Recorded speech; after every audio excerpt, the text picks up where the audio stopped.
500 के नोटों का ये जखीरा ओडिशा के एक इंजीनियर के घर से मिला है। ये पैसा भ्रष्टाचार से कमाया हुआ है, घूस में लिया हुआ है।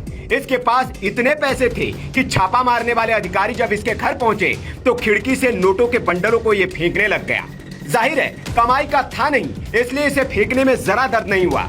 लेकिन ये एक अकेली घटना नहीं है। इससे पहले 2000 के नोटों के भी ऐसे ही पहाड़ ईडी और इनकम टैक्स की रेड में मिलते थे, कमरे भर भर के। लेकिन सरकार ने एक कदम उठाया और 2000 के नोट को परमानेंट बंद कर दिया। असर ये हुआ कि रिश्वतखोरों के लिए मुश्किल हो गई। अब 500 के बड़े नोट को भी सरकार जल्द बंद करने वाली है। इसकी भी सुगबुगाहट शुरू हो चुकी है। दरअसल भारतीय रिजर्व बैंक यानी कि आरबीआई ने एक नई गाइडलाइन जारी की है, जिसके तहत अब सभी बैंकों और व्हाइट लेबल एटीएम ऑपरेटरों को यह सुनिश्चित करना होगा कि उनके एटीएम में 100 और 200 रुपए के नोट उपलब्ध हो। इसके लिए समय सीमा भी तय कर दी गई है। 30 सितंबर 2025 तक 75% एटीएम में कम से कम एक कैसेट 100 या 200 रुपए के नोट से भरा होना चाहिए। वहीं 31 मार्च तक ये आंकड़ा 90% तक करने का लक्ष्य रखा गया है।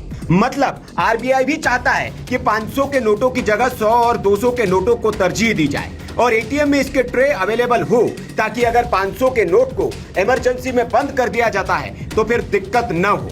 2000 के नोट को लेकर भी कुछ ऐसा ही किया गया था। पहले एटीएम और बैंकों से नोटों का लेन देन धीरे धीरे बंद किया गया और फिर सरकार ने नोटों को बंद करने की घोषणा कर दी।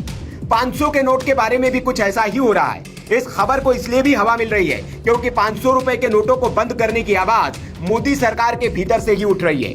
मोदी सरकार में सहयोगी एनडीए के पार्टनर आंध्र प्रदेश के मुख्यमंत्री एन चंद्रबाबू नायडू ने ये मांग उठाई है। उन्होंने देश में वित्तीय पारदर्शिता और भ्रष्टाचार मुक्त व्यवस्था लाने के लिए 500 के नोटों को चलन से बाहर करने की अपील की है। उनका मानना है कि उच्च मूल्य के नोटों को हटाकर देश को पूरी तरह डिजिटल लेन देन की ओर ले जाया जा सकता है, जिससे न सिर्फ भ्रष्टाचार पर लगाम लगेगी बल्कि अर्थव्यवस्था भी अधिक पारदर्शी बनेगी। तेलुगु देशम पार्टी के 3 दिवसीय वार्षिक सम्मेलन महानाडु सभा में नायडू ने ये बात कही। वहां बोलते हुए नायडू ने न केवल 500 के नोटों को बंद करने की बात की बल्कि डिजिटल भुगतान को अपनाने की अपील भी की। उन्होंने कहा कि देश को नकदी पर निर्भरता से बाहर लाने का समय आ गया है। नायडू ने बताया कि उन्होंने पहले भी प्रधानमंत्री नरेंद्र मोदी को डिजिटल करेंसी पर रिपोर्ट सौंपी थी और सुझाव दिया था कि अगर जरूरत हो तो 500, 1000 और 2000 रुपए के नोटों की छपाई पूरी तरह रोक दी जाए। इससे न केवल काले धन पर नियंत्रण होगा बल्कि हर लेन देन को ट्रैक करना आसान हो जाएगा। नायडू ने एक रोचक उदाहरण देते हुए बताया कि अब पार्टी को मिलने वाले दान के लिए क्यूआर कोड का इस्तेमाल किया जा रहा है। पहले दान देना एक लंबी प्रक्रिया होती थी, लेकिन अब एक स्कैन से पैसा ट्रांसफर हो रहा है। ऐसे में भारी मूल्य वाले नोटों की प्रासंगिकता खत्म हो चुकी है। सम्मेलन में नायडू ने अपने इस प्रस्ताव के समर्थन में उपस्थित कार्यकर्ताओं और समर्थकों से हाथ उठाकर तालियां बजाकर समर्थन जताने को कहा। उनका कहना था कि जनता के सहयोग से ही इस तरह का बदलाव संभव है। अब जाहिर है कि ये बात उठी है तो ऐसे ही नहीं उठी होगी। वैसे भी बाजार में 500 रुपए के नकली नोटों की भरमार हो गई है, जो बैंकों और सरकार दोनों के लिए चुनौती बन रही है। इसलिए हो सकता है कि सरकार 500 के नोट को बंद करके फिर एक बार नई स्ट्राइक कर दे।